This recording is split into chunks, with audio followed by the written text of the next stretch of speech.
आबो दो सेदायक हुन नोकागे के वायरस से आदिवासी समाज को बचाना ही होगा। आदिवासी समाज के चारों तरफ आदिवासी समाज बचाने की जद्दोजहद चल रहा है। आदिवासी समाज को लेकर लोग त्राहिमाम त्राहिमाम कर रहे हैं।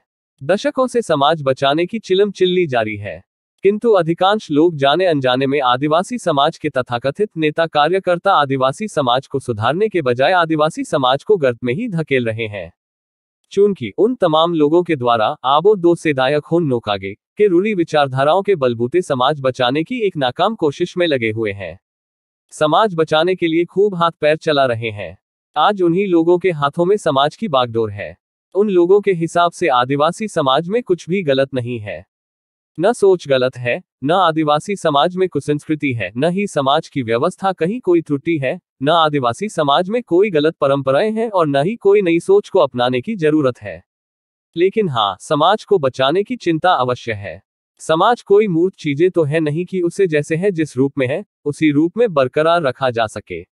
बहुत दिनों के बाद तो पत्थर भी कमजोर होकर टूट जाता है और बिखर जाता है, फिर समाज कौन सी चीज है। समय और काल के अनुसार न ढालना, नई सोच और समझ का न होना आदिवासी समाज को अवनति की ओर ले जाने का रास्ता प्रशस्त करता है। आबो दो सेदायक हुन नोकागे का रास्ता भी समाज बचाने की ओर नहीं बल्कि समाज को दिग्भ्रमित रास्ते की ओर जाता है। रूढ़िवादिता एक ऐसी विचारधारा है जो लोगों को आगे नहीं पीछे की ओर ले जाता है, किंतु बहुसंख्यक आदिवासी जन इसी सोच को अर्थात आबो दो सेदायक हुन नोकागे को यथावत रखने की कोशिश में लगे हुए हैं। उनके लिए वही कार्य समाज बचाने के लिए है। वास्तव में वे लोग समाज के बारे में आधा अधूरा जानकारी रखते हैं। समाज बचाने का वास्तविक मतलब क्या होना चाहिए, इस मतलब से वे कोसों दूर हैं। यदि हम सब आबो दो सेदायक हुन नोकागे होते और उसी का अनुसरण कर रहे होते तो शायद अब तक का मानव सभ्यता का उदय ही नहीं हो पाता। मनुष्य ने अपनी सभ्यता का विकास लगातार किया है। मानव सभ्यता अनवरत जारी रहने की प्रक्रिया ही तो है। फिर आबो दो सेदायक हुन नोकागे के वास्तविक मतलब क्या हो सकता है, यह एक विचारणीय प्रश्न है। एक ओर चिकी संताली लिपि के आविष्कारक पंडित रघुनाथ मुर्मू जी थे, जिन्होंने आदिवासी समाज के लिए बहुत चिंतित थे। उन्होंने आदिवासियों के समाज को बचाने के लिए बहुत प्रयास किया था, किंतु उनका प्रयास भी आबो दो सेदायक हुन नोकागे से अलग नहीं था। उन्होंने भी उन्हीं आबो दो सेदायक हुन नोकागे के विचारधारा को आगे करके समाज बचाने की बात किया करते थे।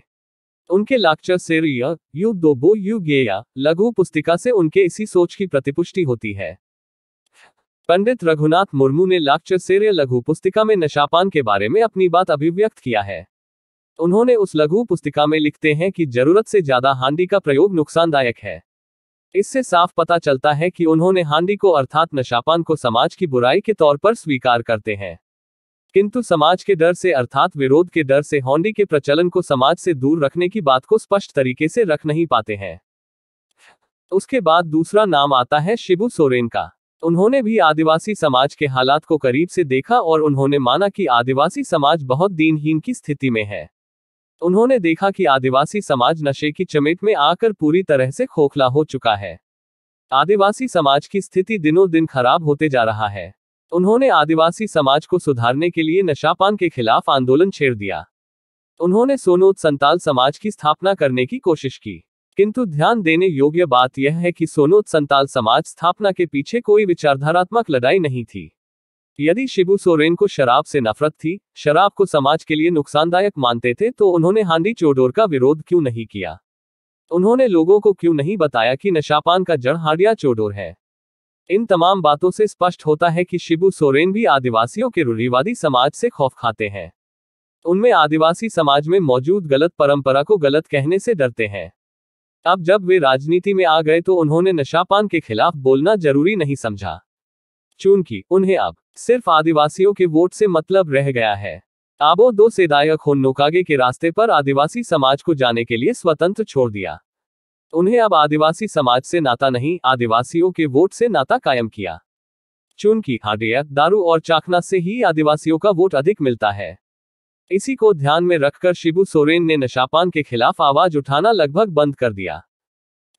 आदिवासी समाज में इन्हीं दो राजनीतिक और सामाजिक नेता अर्थात पंडित रघुनाथ मुर्मू और शिबू सोरेन के विचारों से प्रभावित होकर आबो दो सेदायक हुन नोकागे के रूढ़ी विचारधारा के बल पर समाज में अपनी पैठ बनाए हुए हैं। आदिवासी समाज के अधिकांश लोग इन्हीं विचारधारा से लैस हैं। इन्हीं विचारधारा से समाज को बचाने की नाकाम कोशिश कर रहे हैं। आबो दो सेदायक होन नोकागे का क्या क्या मतलब हो सकता है? क्या आबो दो सेदायक होन नोकागे का मतलब आदिवासी समाज में मौजूद गलत परंपरा को जस का तस रखने का मुहिम है? हाँ, बिल्कुल वही है। उन लोगों के द्वारा समाज बचाने का जो भी चिलम चिल्ली हो रही है उसका सीधा मतलब है कि समाज में कोई भी बदलाव ना हो। अर्थात अंधविश्वास के खिलाफ बोलना माना है, डायन के नाम पर हत्या के खिलाफ बोलना माना है, नशापान के खिलाफ आवाज उठाना माना है, हाड़िया चोडोर नशापान के खिलाफ बोलना माना है, डेंडोम और बारोन के खिलाफ आवाज उठाना माना है, वोट की खरीद बिक्री के खिलाफ बोलना माना है, सरना धर्म कोड की मांग करना माना है, संताली भाषा को राजभाषा बनाने के लिए राजनीति करना माना है, वंशानुगत मांझी स्वशासन व्यवस्था का जनतंत्रीकरण करना माना है, आदि आदि। लोगों को बेवकूफ बनाने के मामले में आज के समय में सुकुमार नाम के व्यक्ति का नाम सबसे टॉप में है। दूसरा नाम मांझी महल संगठन से जुड़े लोगों का है। ये वही लोग हैं जो समाज बचाने की गुहार तो खूब लगाते हैं, किंतु समाज के हित में कोई भी बदलाव को स्वीकार नहीं करते हैं। ये लोग रूढ़िवादी ही नहीं, महारूढ़िवादी लोग हैं। वास्तव में आज इन्हीं लोगों से आदिवासी समाज को बचाने की जरूरत है। ये लोग आदिवासी समाज को खोखला कर रहे हैं। आबो दो सेदायक होन नोकागे कहकर आदिवासी समाज को जहानुम की ओर ले जाते हैं। आदिवासी समाज को आरएसएस से अधिक इन मताल संगठनों और व्यक्तियों से आदिवासी समाज को खतरा है। आदिवासी समाज को बचाने के असल मायने से इन लोगों का कोई संबंध नहीं है, उल्टे आदिवासी समाज को गुमराह करने में लगे हुए हैं। आबो दो सेदायक होन नोकागे के रूढ़ी विचारधारा के द्वारा मांझी महल संगठन और सुकुमार जैसे अनेक लोग आदिवासी समाज को बचाने के जगह समाप्त करने का ही काम कर रहे हैं। ऐसे संगठन और लोगों से आदिवासी समाज को बचाना जरूरी है। सेंगेल जोहार। वीरेंद्र कुमार बास्के, सेंगेल ओनोलिया, बोकारो झारखंड।